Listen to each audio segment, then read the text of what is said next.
Hey guys, Adam Hebener, CEO of Modern Mortgage, and I'm reaching out to you today from the Modern Mortgage bunker with a very special message that is born of lots and lots of requests from our clients over the last couple of days.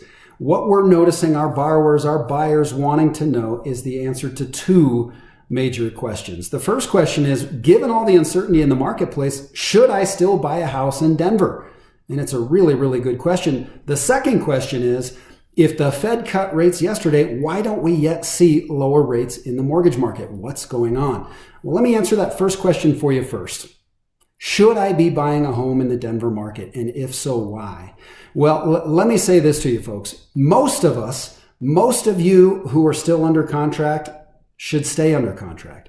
But there are a few who no longer should. Let's talk about when you shouldn't be buying a home. Right now, if you were buying a home and you didn't have a whole lot of down payment, and after that down payment, you didn't have much in the way of reserves left over. Sometimes this is our first-time buyer. Sometimes this is our CHFA buyer. This is anybody who's getting into that property, and afterwards, you've just got maybe $1,000 to your name, maybe $200 to your name. If that's the case, please, from the bottom of my heart, I want to encourage you, not discourage you, but encourage you.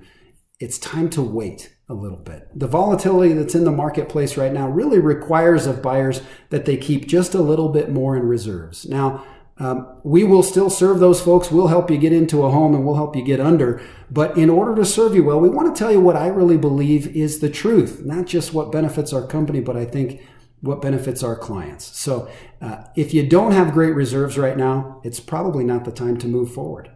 Now, those of you who do have great reserves, here's what's important about reserves.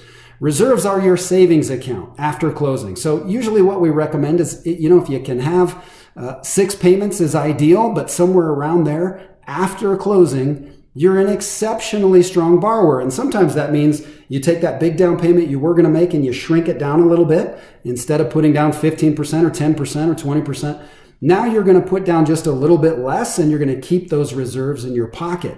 When you keep those reserves in your pocket and you pad out your savings, well, historically, we don't see a lot of foreclosures. We see really, really strong history with those folks and the ability to keep that property in place, which I think is a very, very good thing. And it goes to show one of the most important things you can understand about owning real estate, and that is this. The price only matters when you want to sell. So we have lots of people worried about, will prices go down? Honestly, there is so much population and so little inventory on the market. It is possible that price could go down a little bit, but even if it went down 10%, which would be a ton, that would take you back to about what properties were doing maybe last January. We've appreciated about 10% in the last 14, 15 months. So it's not that big a deal, even if they do retrace a little bit. I would not bet that they will, because they very well may not. I think the good news is if you've got savings in place, you don't need to try to read the future. You just need to ask yourself, do I like this home? Are the reasons that pushed me to getting under contract, or the reasons that pushed me to just buy this place, are they still in place? That marriage, divorce, the new kids, the new jobs, all those kinds of things that motivate buying a home in the first place, they're probably still in place now. And so because of that, enjoy your home. Don't worry about the price. Don't worry about whether it goes up or goes down. It is going to go up over time as long as you keep your reserves. Now, question 2. What about these rates, Adam? We've seen the Fed drop. We know we're at historic lows on the Fed overnight rate. I heard Fed cut rates. Does that mean mortgage market rates are lower? Well, the reality is that Fed rates and mortgage market rates are actually not the same market. They're not the same thing. And so they can move independently of one another, and in this case, they are.